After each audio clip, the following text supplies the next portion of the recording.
Hello বন্ধুরা, welcome আমার digital ডায়েরিতে আমার সকল বন্ধুদের। আশা করি তোমরা সবাই ভালো আছো আর তোমাদের ভালোবাসায় আমিও ভালো আছি। আবার চলে আসলাম তোমাদের কাছে নতুন একটা ব্লগ নিয়ে। বার্থডে ব্লগ অবশ্যই দেখে বুঝতে পারছো। আর কার বার্থডে জানো? আমার ছোট মেয়ের। 5th অক্টোবর আমার ছোট মেয়ের বার্থডে। যদিও বন্ধুরা এবছর আমি জন্মদিনে ওর কিচ্ছু করিনি, শুধু একটুখানি পায়েস করেছিলাম আর ও পোলাও ভালো খায় বলে পোলাও আর আলুর দম করেছিলাম, যেহেতু শনিবার ছিল আমাদের ভেজ ডে। তবে ভেজ তো আমাদের খাওয়া হয়নি, কারণ জন্মদিনটা এমনই একটা ব্যাপার হয়ে গিয়েছিল যেটা তোমরা দেখলেই জানতে পারবে। তাই বন্ধুরা সাথে থাকো, স্কিপ না করে দেখতে থাকো। ও আবদার করেছিল ও দিদির কাছে একটা কেকের, দিদি সেটা পোড়ানো করেছে। তাই শুধুমাত্র কেক কেটে আর ওইটুকু রান্না করে জন্মদিনটা তো আমরা সেলিব্রেট করলাম। কিন্তু ওই একই দিনে জন্মদিন ছিল আমার বাড়ির ঠিক অপোজিটে আমার মেয়ের থেকে 1 বছরের বড় বর্ণক। ওকে বর্ণক বলেই ডাকি, ভালো নামটা আজও আমি জানি না। আমার ছোটো মেয়ের এবার 9th ইয়ার কমপ্লিট হলো আর বর্ণকের 10th ইয়ার। সেই জন্য ওর বার্থডেটা একটু এবার আড়ম্বর করে ধুমধাম করে ওরা সেলিব্রেট করলো। হ্যাঁ বন্ধুরা, তোমাদের মনে আছে কিনা জানি না, 3rd অক্টোবর থেকে কিন্তু ওয়েদারটা ভীষণ বাজে ছিল, সমানে ঝিরিঝিরি বৃষ্টি পড়ছিল। আর 5th অক্টোবর তো সকাল থেকেই বৃষ্টি পড়ছিল। সেই জন্য আমার অতটা চাপ ছিল না, কিন্তু যাদের বাড়িতে এত বড় অনুষ্ঠান, এত লোকের সমাগম হবে, তারা তো চিন্তিত থাকবেই। তো সেই জন্য যেহেতু আমার বাড়ির ওপরটা ছাদে সেট দেওয়া ছিল, ওরা আগে থেকেই বলে রেখেছিল যে কোনো রকম প্রবলেম হলে মানে খাওয়া দাওয়ার ব্যবস্থাটা আমার বাড়ির ছাদে করবে। আর সেই জন্য ওর বাড়ির সুন্দর লাইট ডেকোরেশনের সঙ্গে সঙ্গে আমার বাড়িটাও না ওরা সুন্দরভাবে সাজিয়ে দিয়েছিল। তো এই হচ্ছে দেখো বার্থডে বয়, ওই যে ব্লু রঙের জ্যাকেট পরা সাদা গেঞ্জির ওপরে। আর আমার মেয়ে হলো বার্থডে গার্ল। দুজনেরই একই দিনে বার্থডে, 5th অক্টোবর।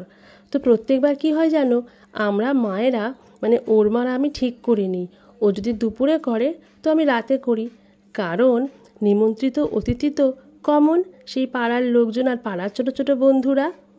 এবার অবশ্য আমি বলেই দিয়েছিলাম যে আমি কিচ্ছু করব না।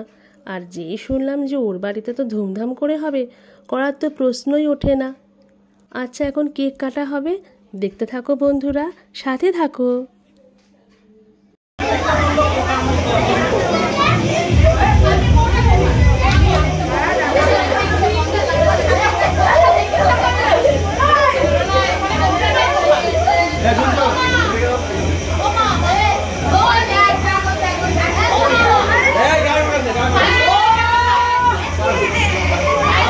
আর বন্ধুরা ওরা এত সুন্দর করে ওদের বাড়িটা সাজিয়েছিল, শুধু বাড়ি কেন, দেখো রাস্তাটা এত সুন্দর করে সাজিয়েছিল যে সত্যি মনে হচ্ছিল ছোটোখাটো একটা বিয়ে বাড়ি। আর আমার বাড়িটাও সাজিয়ে দিয়েছিল। কেন বলো তো? ওই যে বললাম, যেহেতু আমার ছোটো মেয়েরও জন্মদিন ছিল আর কিছু লোক তো আমার বাড়িতেও আসবে, ওই যে রাতের খাওয়ার ব্যবস্থাটা করতে হয়েছিল। খুব কষ্ট হচ্ছিল, কারণ ওর ইচ্ছা ছিল মানে বর্ণকের মায়ের যে ওর বাড়ির ছাদে সুন্দর করে ডেকোরেট করেছিল। তোমরা দেখলেই দেখতে পাবে, বেশ টুনি লাইট করে ঝাড় মতন করে। ইচ্ছা ছিল ওখানে ছাতা দেওয়া ওই চেয়ার টেবিল হয়, ওতে খাওয়াবে, কিন্তু সেই ইচ্ছাটা না পূরণ হলো না। সন্ধ্যের থেকে এত বৃষ্টি এত বৃষ্টি, যার জন্যই ব্যবস্থাটা শেষ পর্যন্ত আমার বাড়িতেই করতে হয়েছিল। এই দেখো, এটা আমার বাড়ি, কি সুন্দর লাগছে না দেখতে, ভারী সুন্দর লাগছে। আসলে আমি কোনোদিন এরকমভাবে আমার বাড়ি সাজাইনি তো। টুনি লাইট প্রত্যেক বছর কালী পুজোয় দিতাম, সে 2-1টা যৎ সামান্য। আর গেটটা সাজিয়েছিল খুব সুন্দর বেলুন দিয়ে, এত কালারিং বেলুন দিয়েছিল, ভারী অপূর্ব লাগছিল দেখতে।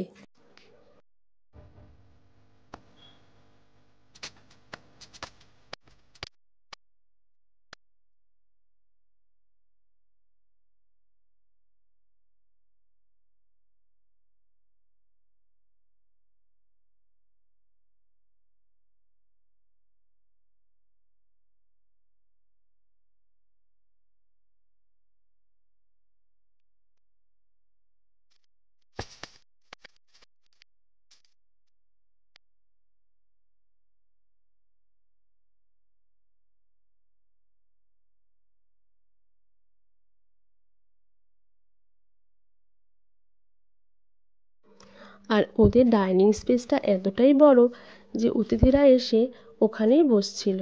আর বারান্দায় সব স্টার্টারের ব্যবস্থা করা হয়েছিল।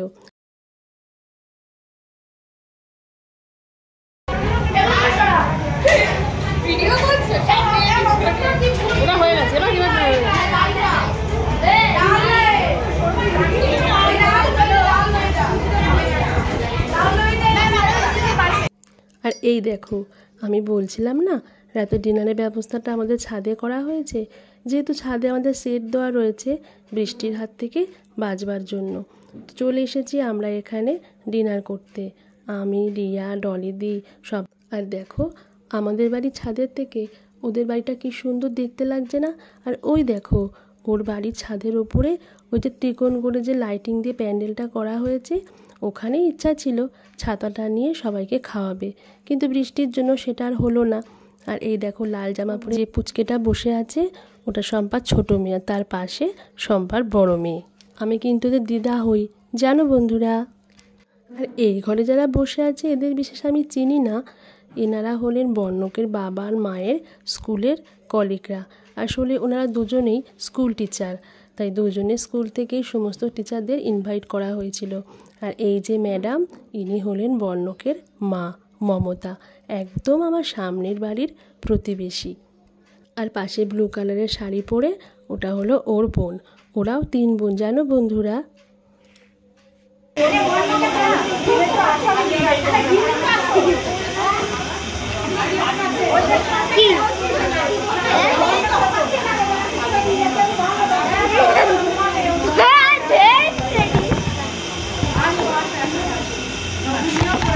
বেশ অনেকটা রাত হয়ে গিয়েছিল। আর যেহেতু এত স্টার্টার খেয়ে ফেলেছিলাম, খিদেই পাচ্ছিল না, তবু বাধ্য হয়ে খেতে বসলাম। আমি, রিয়া, ডলিদি একদিকে বসেছি, আর অন্যদিকে আমার বড় মেয়ে মিলি, বিনি ওরা বসেছে। ছোটো মেয়ে অবশ্য আমাদের থেকে একটু দূরে। রাতের মেন কোর্সে ছিল ফিশ ফ্রাই, রাধাবল্লভী চানা মশলা আর বিরিয়ানি, যেটা আমার ভীষণ পছন্দের। সুন্দর লাগছে। না না মমতা, একটা হয়েছিল।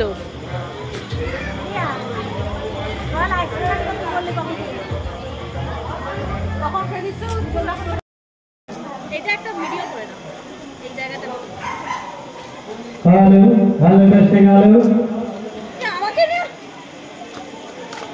হ্যালো।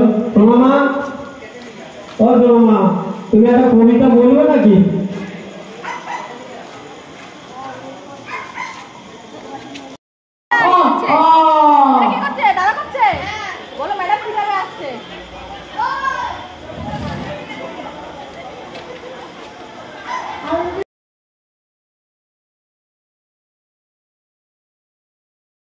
তো বন্ধুরা, দেখতেই পেলে তো পুজোর একদম প্রারম্ভিক 5 অক্টোবর আমার ছোট মেয়ে আর বর্ণকের জন্মদিনটা আমরা কিভাবে সেলিব্রেট করলাম।